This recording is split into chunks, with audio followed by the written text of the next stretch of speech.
नमस्कार दोस्तों, कैसे हैं आप सभी। आप देख रहे हैं साहित्यविद अमृता और मैं हूं आपके साथ अमृता।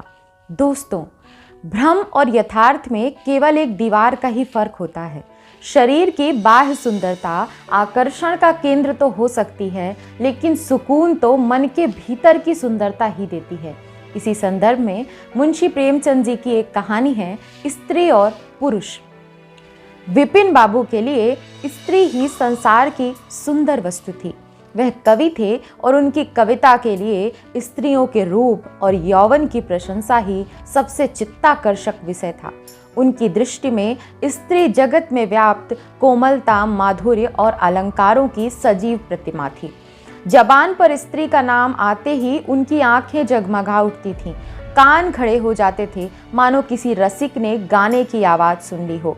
जब से होश संभाला तब से उन्होंने उस सुंदरी की कल्पना शुरू की जो उसके हृदय की रानी होगी। उसमें उषा की प्रफुल्लता होगी, पुष्प की कोमलता, कुंदन की चमक, बसंत की छवि, कोयल की ध्वनि, वह कवि वर्णित सभी उपमाओं से विभूषित होगी। वह उस कल्पित मूर्ति के उपासक थे। कविताओं में उसका गुण गाते वह दिन भी समीप आ गया था जब उनकी आशाएं हरे हरे पत्तों से लहराएंगी, उनकी मुरादें पूरी होंगी। कॉलेज की अंतिम परीक्षा समाप्त हो गई थी और विवाह के संदेश आने लगे थे। विवाह तय हो गया। विपिन बाबू ने कन्या को देखने का बहुत आग्रह किया, लेकिन जब मामू ने विश्वास दिलाया कि लड़की बहुत ही रूपवती है, मैंने अपनी आंखों से देखा है, तब वे राजी हो गए। धूमधाम से बारात निकली और विवाह का मुहूर्त आया। वधू आभूषणों से सजी हुई मंडप में आई तो विपिन को उसके हाथ पांव नजर आए। कितनी सुंदर उंगलियां थीं, मानो दीप शिखाएं हों। उनके अंगों की शोभा कितनी मनोहारिणी थी। विपिन फूले न समाये। दूसरे दिन वधू विदा हुई तो वह दर्शनों के लिए इतने अधीर हुए कि ज्यों ही रास्ते में कहारों ने पालकी रखी, हाथ मुंह धोना शुरू किया, आप चुपके से वधू के पास जा पहुंचे। वह घूंघट हटाए, पालकी से सिर निकाले बाहर झांक रही थी। विपिन की निगाह उस पर पड़ गई। घृणा, क्रोध और निराशा की लहर सी उन पर दौड़ गई। यह वह परम सुंदरी रमणी न थी जिसकी उन्होंने कल्पना की थी, जिसकी वे बरसों से कल्पना कर रहे थे। यह एक चौड़े मुंह, चपटी नाक और भूले गालों वाली कुरूपा स्त्री थी। रंग गोरा था पर उसमें लाली के बदले सफ़ेदी थी, और फिर रंग कैसा ही सुंदर हो, रूप की कमी पूरी नहीं कर सकता। विपिन का सारा उत्साह ठंडा पड़ गया। हाँ, इसे मेरे ही गले पड़ना था, इसके लिए समस्त संसार में और कोई न मिलता था। उन्हें अपने मामू पर क्रोध आया जिसने वधू की तारीफों के पुल बांध दिए थे। अगर इस वक्त वह मिल जाते तो विपिन उनकी ऐसी खबर लेता कि वह भी याद करते। जब कहारों ने पालकियां उठाईं तो विपिन मन में सोचने लगा, इस स्त्री के साथ कैसे मैं बोलूँगा, कैसे इसके साथ जीवन काटूंगा। इसकी ओर तो ताकने से ही घृणा होती है। ऐसी कुरूपा स्त्रियां भी संसार में हैं, इसका मुझे अब तक पता न था। क्या मुंह ईश्वर ने बनाया है, क्या आंखें हैं। मैं और सारे ऐबों की ओर से आंखें बंद कर लेता, लेकिन वह चौड़ा सा मुंह, भगवान, क्या तुम्हें मुझी पर यह वज्रपात करना था। विपिन को अपना जीवन नरक सा जान पड़ता था। वह अपने मामू से लड़ा, ससुर को लंबा खर्रा लिखकर फटकारा, माँ बाप से हुज्जत की, और जब इससे शांति न हुई तो कहीं भाग जाने की बात सोचने लगा। आशा पर उसे दया अवश्य आती थी। वह अपने को समझाता कि इसमें उस बेचारी का क्या दोष है।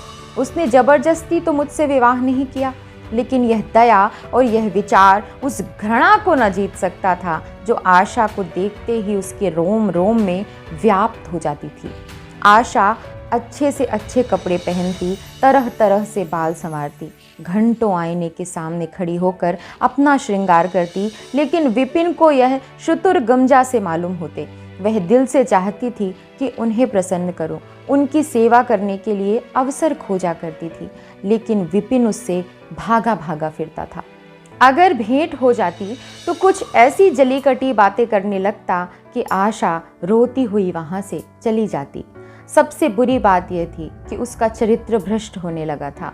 वह यह भूल जाने की चेष्टा करने लगा कि मेरा विवाह हो गया है। कई कई दिनों तक आशा को उसके दर्शन न होते। वह उसके कहकहे की आवाज़ें बाहर से आती हुई सुनती, झरोखे से देखती कि वह दोस्तों के गले में हाथ डाले सैर करने जा रहे हैं और तड़प कर रह जाती।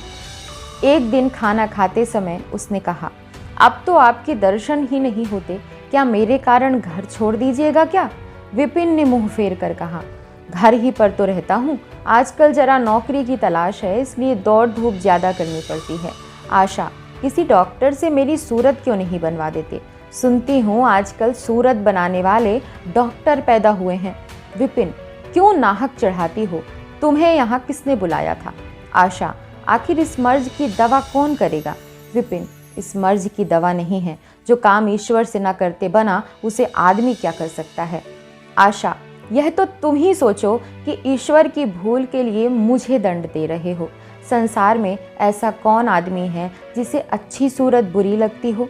लेकिन तुमने किसी मर्द को केवल रूपहीन होने के कारण कंवारा रहते हुए देखा है? रूपहीन लड़कियां भी माँ बाप के घर नहीं बैठी रहती, किसी न किसी तरह उनका निर्वाह हो ही जाता है। उसका पति उस पर प्राण ना देता हो, लेकिन दूध की मक्खी नहीं समझता। विपिन ने झुंझला कर कहा, क्यों नाहक सिर खाती हो? मैं तुमसे बहस तो नहीं कर रहा हूँ। दिल पर जब्र नहीं किया जा सकता और न दलीलों का उस पर कोई असर पड़ता है। मैं तुम्हें कुछ कहता तो नहीं हूँ, फिर तुम मुझे क्यों हुज्जत करती हो? आशा यह झिड़की सुनकर चली गई। उसे मालूम हो गया कि इन्होंने मेरी ओर से सदा के लिए हृदय कठोर कर लिया है। विपिन तो रोज सैर सपाटे करते, कभी कभी रात को गायब रहते। इधर आशा चिंता और नैराश्य से घुलते घुलते बीमार पड़ गई, लेकिन विपिन बाबू भूल कर भी उसे देखने ना आता। सेवा करना तो दूर रहा, इतना ही नहीं, वह दिल में मानता था कि वह मर जाती तो गला छूटता, अब की खूब देखभाल कर अपनी पसंद का विवाह करता। अब वह और भी खुल खेला। पहले आशा से कुछ तपता था, कम से कम उसे यह धड़का लगा रहता था कि कोई मेरी चाल ढाल पर निगाह रखने वाला भी है। अब वह धड़का छूट गया। कुवासनाओं में ऐसा लिप्त हो गया कि मर्दाने कमरे में ही जमघटे होने लगे। लेकिन विषय भोग में धन ही का सर्वनाश नहीं होता, इससे कहीं अधिक बुद्धि और बल का सर्वनाश होता है। विपिन का चेहरा पीला पड़ने लगा, देह भी क्षीण होने लगी, पसलियों की हड्डियां निकल आईं, आंखों के इर्द गिर्द गड्ढे पड़ गए। अब वह पहले से कहीं ज़्यादा शौक करता, नित्य तेल लगाता, बाल बनवाता, कपड़े बदलता, किंतु मुख पर कांति न थी। रंग रोगन से क्या हो सकता था? एक दिन आशा बरामदे में चारपाई पर लेटी हुई थी। इधर हफ्तों से उसने विपिन को ना देखा था। उन्हें देखने की इच्छा हुई। उसे भय था कि वह ना आएंगे, फिर भी वह मन को न रोक सकी। विपिन को बुला भेजा। विपिन को भी उस पर कुछ दया आ गई, आकर सामने खड़े हो गए। आशा ने उसके मुंह की ओर देखा तो चौंक पड़ी। वे इतने दुर्बल हो गए थे कि पहचानना मुश्किल था। बोली, तुम भी बीमार हो क्या? तुम तो मुझसे भी ज़्यादा घुल गए हो। विपिन, ओह, जिंदगी में रखा ही क्या है जिसके लिए जीने की फिक्र करूं? आशा, जीने की फिक्र ना करने से कोई इतना दुबला नहीं हो जाता। तुम अपनी कोई दवा क्यों नहीं करते? यह कहकर उसने विपिन का दाहिना हाथ पकड़कर अपनी चारपाई पर बैठा लिया। विपिन ने भी हाथ छुड़ाने की चेष्टा न की। उनके स्वभाव में इस समय एक विचित्र नम्रता थी जो आशा ने कभी न देखी थी। बातों में भी निराशा टपकती थी, अक्खड़पन या क्रोध की गंध भी न थी। आशा को ऐसा मालूम हुआ कि उनकी आंखों में आंसू भरे हुए हैं। विपिन चारपाई पर बैठते हुए बोले, मेरी दवा अब मौत करेगी। मैं तुम्हें जलाने के लिए नहीं कहता, ईश्वर जानता है मैं तुम्हें चोट नहीं पहुंचाना चाहता। मैं अब ज़्यादा दिनों तक ना जीऊँगा। मुझे किसी भयंकर रोग के लक्षण दिखाई दे रहे हैं, डॉक्टरों ने भी वही कहा है। मुझे इसका खेद है कि मेरे हाथों तुम्हें कष्ट पहुंचा, पर क्षमा करना। कभी कभी बैठे बैठे मेरा दिल डूब जाता है, मूर्छा सी आ जाती है। यह कहते कहते एकाएक वह कांप उठे, सारी देह में सनसनी सी दौड़ गई, मूर्छित होकर चारपाई पर गिर पड़े और हाथ पैर पटकने लगे।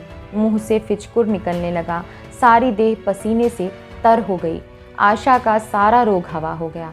वह महीनों से बिस्तर न छोड़ सकी थी, पर इस समय उसके शिथिल अंगों में विचित्र स्फूर्ति दौड़ गई। उसने तेजी से उठकर विपिन को अच्छे तरह लिटा दिया और उनके मुख पर पानी के छींटे देने लगी। महरी भी दौड़कर आई और पंखा झलने लगी।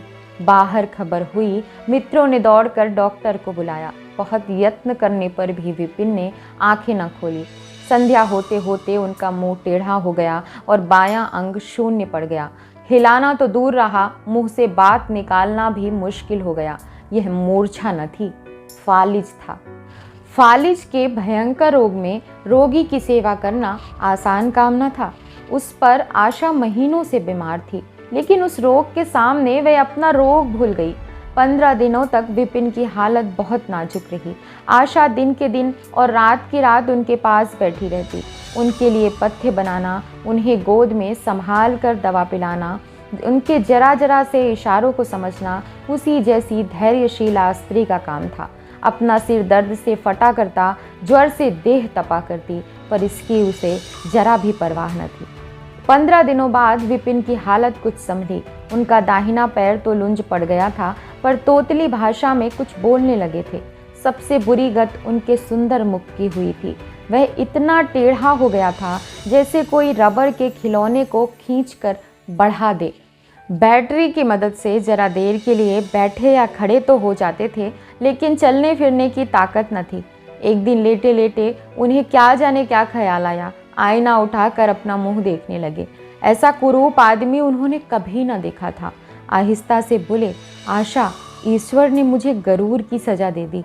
वास्तव में ये उसी बुराई का बदला है जो मैंने तुम्हारे साथ की। अब तुम अगर मेरा मुंह देखकर घृणा से मुंह फेर लो तो मुझे तुमसे शिकायत न होगी। मैं चाहता हूँ कि तुम मुझसे उस दुर्व्यवहार का बदला लो जो मैंने तुम्हारे साथ किए हैं। आशा ने पति की ओर कोमल भाव से देखकर कहा, मैं तो आपको अब भी उसी निगाह से देखती हूँ। मुझे तो आप में कोई अंतर नहीं दिखाई देता। विपिन, वाह, बंदर का सा मुंह हो गया है और तुम कहती हो कि कोई अंतर ही नहीं।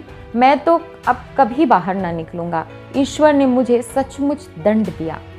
बहुत यत्न किए गए, पर विपिन का मुंह सीधा ना हुआ। मुख का बायां भाग इतना टेढ़ा हो गया था कि चेहरा देखकर डर मालूम होता था। हाँ, पैरों में इतनी शक्ति आ गई थी कि अब वह चलने फिरने लगे। आशा ने पति की बीमारी में देवी की मनौती की थी। आज उसी की पूजा का उत्सव था। मोहल्ले की स्त्रियां बनाव सिंगार किए जमा थीं। गाना बजाना हो रहा था। एक सहेली ने पूछा, क्यों आशा, अब तो तुम्हें उनका मुंह जरा भी अच्छा न लगता होगा। आशा ने गंभीर होकर कहा, मुझे तो पहले से कहीं अच्छा मालूम होता है। चलो, बातें बनाती हो। नहीं बहन, सच कहती हूँ, रूप के बदले मुझे उनकी आत्मा मिल गई है जो रूप से कहीं बढ़कर है। विपिन कमरे में बैठे हुए थे। कई मित्र जमा थे। ताश हो रहा था। कमरे में एक खिड़की थी जो आंगन में खुलती थी। इस वक्त वह बंद थी।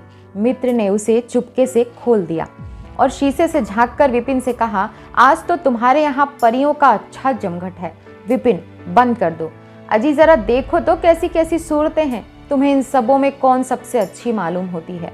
विपिन ने उड़ती हुई नजरों से देखकर कहा, मुझे तो वही सबसे अच्छी मालूम होती है जो थाल में फूल रख रही है। वाह री आपकी निगाह, क्या सूरत के साथ तुम्हारी निगाह भी बिगड़ गई। मुझे तो वह सबसे बदसूरत मालूम होती है, इसलिए कि तुम उसकी सूरत देखते हो और मैं उसकी आत्मा देखता हूँ। अच्छा, यही मिसेज विपिन है? जी हाँ, यही वह देवी है।